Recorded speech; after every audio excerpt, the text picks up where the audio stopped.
Bonjour.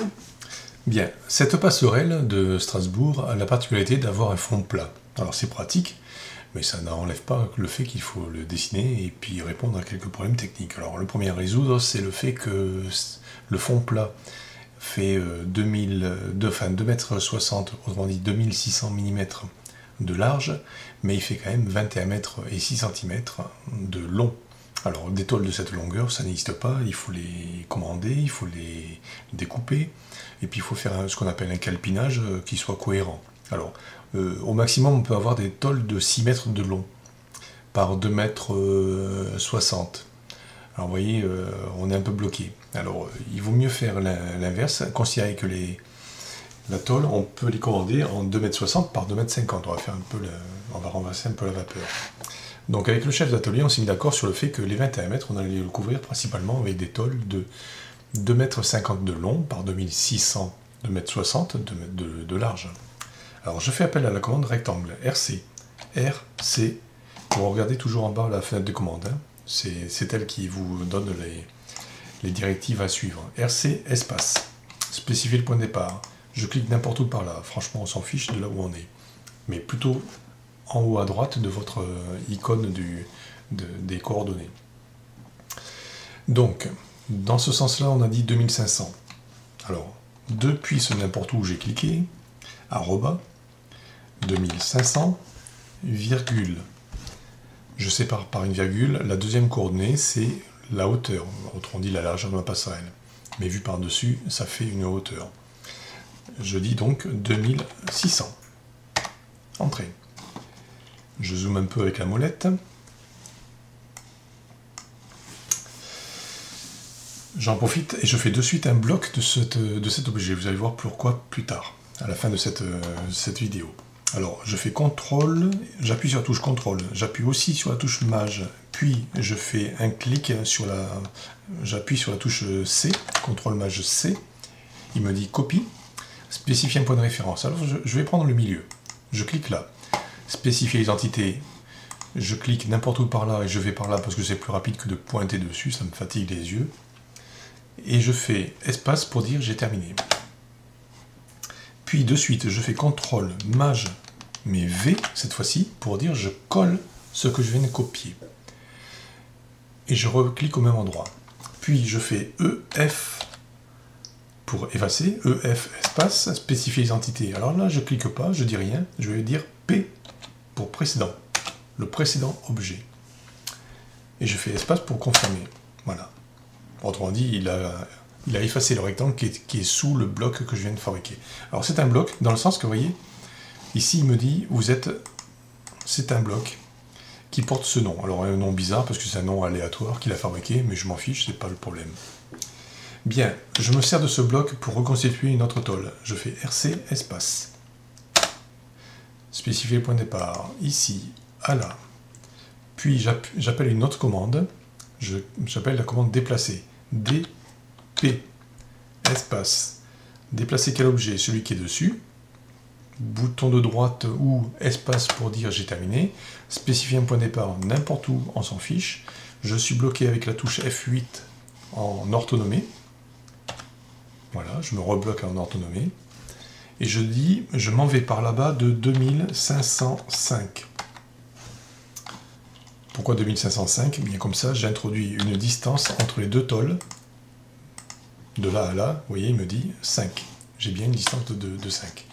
Pour savoir quelle est la distance entre deux objets, deux points particuliers, vous appelez la commande distance avec le raccourci clavier DI.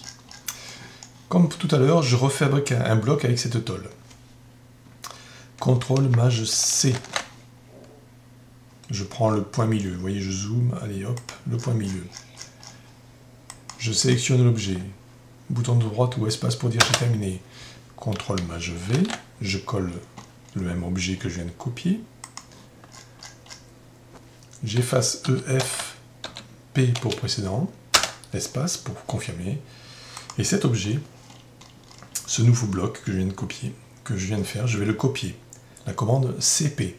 CP, entrée ou espace. Spécifier un point de départ. Ici. je fais un pan avec ma souris en appuyant sur la molette, vous voyez, j'appuie sur la molette là, pour déplacer le dessin, et je zoome avec la molette en tournant vers la gauche, ou vers devant ou vers l'arrière. Et je clique l'extrémité de l'autre tôle. Et je recommence, je m'en vais à droite, je zoome, et je clique. Pourquoi? Parce qu'en fait ici j'ai 3 tôles similaires, et pour faire la distance, eh bien on va la calculer. Mais on ne va pas se prendre le chou, on va utiliser la commande de cotation. Alors je ne vais même pas aller sur le menu, vous voyez, je vais appeler la commande LI, espace ou entrée, spécifier le premier ligne de la première ligne de rappel, je clique là, et je lui dis par là, j'ai dit que la passerelle faisait 21 060 mm. Voilà. Et je clique n'importe où par là. Alors c'est bien une ligne de cote, contrairement aux apparences, parce que quelque part par là, vous voyez, il y a un texte, oups, il est là. Mais il est trop petit pour le voir comme ça. Alors on va l'agrandir. Je clique sur l'objet, je vais dans la fenêtre des propriétés, je demande ligne et flèche. La flèche, je lui donne une taille de 200 mm. Et le texte, je lui donne une... Alors, le texte, elle est où la hauteur du texte? C'est ici. 200 aussi. Et je vais séparer le texte de la ligne de cote de 100 mm. Voilà.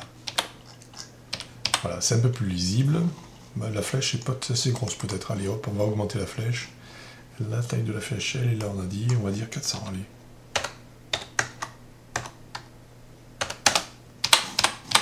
Voilà, on voit mieux que c'est une ligne de cotation. La ligne de cote est trop attachée à l'objet, j'aime pas trop ça moi. Donc je vais dire 200. Voilà. Je détache la ligne de cote tout en ayant le point ici. Alors à quoi ça me sert d'avoir fait une cote? Eh bien tout simplement que ça, je sais très bien que ce qui est là va être absolument le reflet de ce qui se passe ici. Donc je fais MI pour miroir. Spécifier l'identité, vous voyez mon habitude, je pars toujours de la droite vers la gauche, c'est plus rapide. Espace pour dire j'ai terminé. Je vais me servir du point milieu de la cote, ici, pour dire, alors, c'est pas évident là, mais regardez, je débloque l'orthonomie F8, avec la touche F8, j'appuie une fois dessus. Vous voyez, dans la mesure où je m'en vais vers le haut ou vers le bas, je fais un miroir des objets que j'ai déjà créés. Alors je me rebloque avec F8, voilà, je viens d'appuyer sur F8, et je vais vers le bas ou je vais vers le haut, c'est la même chose. Et je clique n'importe où par là. Après, il me pose une question, supprimer les entités excludes. Alors moi, les entités excludes, je ne sais pas vous, mais moi, je ne sais pas du tout ce que ça veut dire. Mais je suppose que ça veut dire tout simplement, voulez-vous effacer les objets qui ont servi à faire le miroir? Eh ben, je vais dire non. Mais vous avez vu que le N, par défaut, il est en gras. Mais ça veut dire que si vous faites entrer, vous n'effacez pas, vous prenez l'option par défaut, celle qui est mentionnée par le N en gras, enfin la lettre en gras, ou soulignée, c'est-à-dire le nom. Alors, j'ai fait simplement entrer, et je n'ai pas effacé les objets d'origine. Bien, j'ai un trou. Bah, commande rectangle, RC, espace, je clique, vous voyez, c'est très rapide. Puis, mes objets, mon rectangle étant accolé à la tôle, je n'ai plus de place pour faire la soudure. Alors c'est pas grave, je prends le point, je clique par là, je m'en vais par là, puisque vous avez vu, je suis toujours bloqué en... Alors je zoome arrière pour vous montrer un peu mieux les choses. Vous voyez, je suis toujours bloqué en orthonomie, F8. Du coup, quand je m'en vais par là, je lui dis par là de 5. Qu'est-ce qui s'est passé? Le point est parti là, pile poil à l'horizontale, de 5 vers la gauche. Je fais la même chose par là, mais vers la droite. 5.